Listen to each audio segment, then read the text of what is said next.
Este video presenta un resumen de los principales factores que afectan el análisis de correlación. Se destaca la importancia de esta herramienta estadística en diversos campos: los pasos para la preparación de datos, la distinción entre la correlación y causalidad y los peligros de las correlaciones espurias, los valores atípicos y los factores de confusión en la interpretación de los resultados. Una interpretación cuidadosa y una adecuada preparación de los datos son esenciales para evitar conclusiones erróneas. Importancia y aplicaciones del análisis de correlación. El análisis de correlación se presenta como una herramienta fundamental con amplias aplicaciones en diversas disciplinas. Toma de decisiones. Proporciona información crucial para decisiones informadas. En finanzas, comprender la relación entre activos ayuda en la diversificación de carteras, la gestión de riesgos y las decisiones de asignación de activos. En negocios, ayuda a evaluar la eficacia de las estrategias de marketing e identificar factores que influyen en las ventas. Evaluación de riesgos, esencial para la identificación y gestión de riesgos, especialmente en el análisis financiero para entender cómo se mueven los activos en relación con otros. Los activos muy correlacionados positivamente pueden aumentar el riesgo, mientras que los activos correlacionados negativamente pueden aportar beneficios de diversificación. Investigación científica, herramienta clave para comprender las relaciones entre variables, como la investigación sanitaria, para mejorar tratamientos e intervenciones. Control de calidad. Permite identificar factores que afectan la calidad del producto en la manufactura. Modelado predictivo, precursor para la creación de modelos de regresión, donde variables con fuertes correlaciones pueden usarse como predictores. Identificación de factores de confusión. En epidemiología y ciencias sociales ayuda a identificar variables que pueden distorsionar la relación entre otras. Asimismo, la preparación de datos para el análisis de correlación es muy importante. Aquí vamos a detallar los siguientes pasos que son esenciales. Recogida de datos. Identificar variables relevantes y con conexión lógica o asociación hipotética. Recopilar datos de fuentes fiables y representativas. Verificar la calidad de los datos. Valores faltantes, atípicos, errores. Limpieza de datos. Implementar una estrategia para el tratamiento de valores faltantes, imputación o exclusión. Detectar y eliminar entradas duplicadas. Realizar transformaciones como normalización o estandarización si es necesario. Manejo de valores faltantes. Comprender los tipos de datos faltantes. Se pueden elegir métodos de imputación adecuados como la media, la mediana y la regresión. Detección y tratamiento de valores atípicos. Utilizar métodos estadísticos o visualizaciones para identificar valores atípicos. Decidir la estrategia de tratamiento. Eliminar, transformar o mantener según el contexto. La correlación no implica causalidad. Veamos algunos ejemplos para retroalimentar de lo que estamos hablando. ¿Te acuerdas del ejemplo del local de helados? Espero que sí, y si no, te invito a verlo. Porque en este ejemplo vimos que había una fuerte correlación positiva, sin embargo, cuando una ola de calor azotó la ciudad, la correlación fue cero. Este ejemplo nos permitió comprender que la correlación no implica causalidad y es quizás la lección más importante que uno aprende en una clase de estadística. Hay muchas razones por las que una variable X se puede relacionar con una variable Y sin tener ningún efecto directo sobre Y. A continuación, examinaremos 4 formas comunes que pueden conducir a una malinterpretación de los datos. Correlación espuria. El siguiente ejemplo cómico subraya que la correlación no es causalidad. Muestra una correlación muy fuerte entre las tasas de divorcio y el consumo de margarina. Vemos la gráfica. En el eje X, el consumo per cápita de la margarina.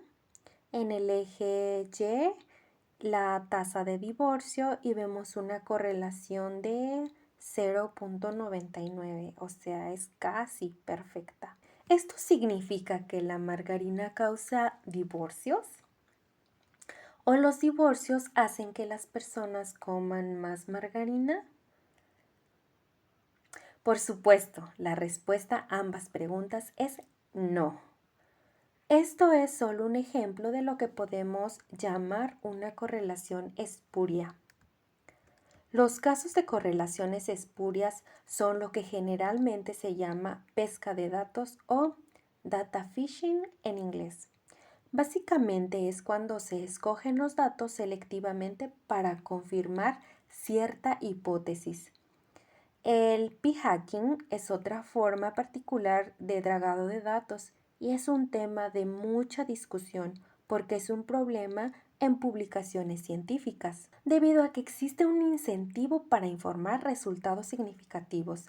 En la epidemiología y las ciencias sociales, por ejemplo, los investigadores pueden buscar asociaciones entre un resultado adverso y varias exposiciones a distintos tipos de riesgo, e informar solo la exposición que resultó en un valor P pequeño. En disciplinas experimentales, un experimento puede repetirse más de una vez, pero solo informar los resultados del experimento con un valor P pequeño. Los valores atípicos. Supongamos que tomamos medidas de 2 resultados independientes, X e Y, y estandarizamos las medias. Sin embargo, cometemos un error y olvidamos estandarizar la entrada 23. Gráficamente se vería así. En la esquina inferior izquierda está la mayoría de los datos concentrados y en la esquina superior derecha vemos un dato, alejado totalmente del resto. No nos sorprendería que la correlación sea bien alta, pero lo impulsa el valor atípico. Ese punto alejado del resto es un valor atípico. Si lo eliminamos, la correlación se reduce considerablemente a casi cero. También existen factores de confusión. Los factores de confusión son quizás la razón más común que conduce a que las asociaciones se malinterpreten. Si X e Y están correlacionados, llamamos Z un factor de confusión, confounder en inglés, si cambios en Z provocan cambios en ambos, en X e Y. La interpretación incorrecta debido a factores de confusión es omnipresente y a menudo son difíciles de detectar. Aquí presentamos un ejemplo ampliamente utilizado relacionado con las admisiones a la universidad. Ejemplo: admisiones a la Universidad de California, Berkeley. Los datos de admisión de 6 concentraciones de UC Berkeley de 1973 mostraron que se admitían a más hombres que mujeres. El 44% de los hombres fueron aceptados en comparación con el 30% de las mujeres. Pero una inspección más cuidadosa muestra un resultado paradójico. 4 de las 6 concentraciones favorecen a las mujeres. ¿Qué está pasando? Esto puede suceder cuando un factor de confusión no detectado está impulsando la mayor parte de la variabilidad. Así que definamos tres variables. X es 1 para hombres y 0 para mujeres. Y Y es 1 para los admitidos y 0 en caso contrario. Y Z cuantifica la selectividad de la concentración. Bueno, una forma de ver esto es graficar el porcentaje total admitido a una concentración contra el porcentaje de mujeres que componen los solicitantes. Veamos la gráfica. En el eje X está la selectividad y en el eje Y está el porcentaje de mujeres que aplican, que están aplicando. Y en la parte inferior derecha vemos la A y la B. Y en la parte izquierda vemos la letra F. Parece haber una asociación. El gráfico sugiere que las mujeres eran mucho más propensas a solicitar a las dos concentraciones difíciles. El género y la selectividad de la concentración están confundidos. Para una mejor comprensión de lo que significa esto, lo vamos a ver en el siguiente gráfico, en el que se muestra el número de solicitantes que fueron admitidos y los que no fueron según su sexo. En este gráfico podemos ver los 6 datos anteriores, pero ahora en cada dato podemos ver el género, que es hombre y mujer, y vemos que la mayoría de los hombres aceptados provienen de dos concentraciones que son A y B y que muy pocas mujeres solicitaron en esas concentraciones. El caso que acabamos de revisar es un ejemplo de la paradoja de Simpson. Se le llama paradoja porque vemos que el signo de la correlación cambia al comparar la población entera y estratos específicos. En resumen, el análisis de correlación es una herramienta estadística indispensable y versátil, con diversas aplicaciones en distintos campos.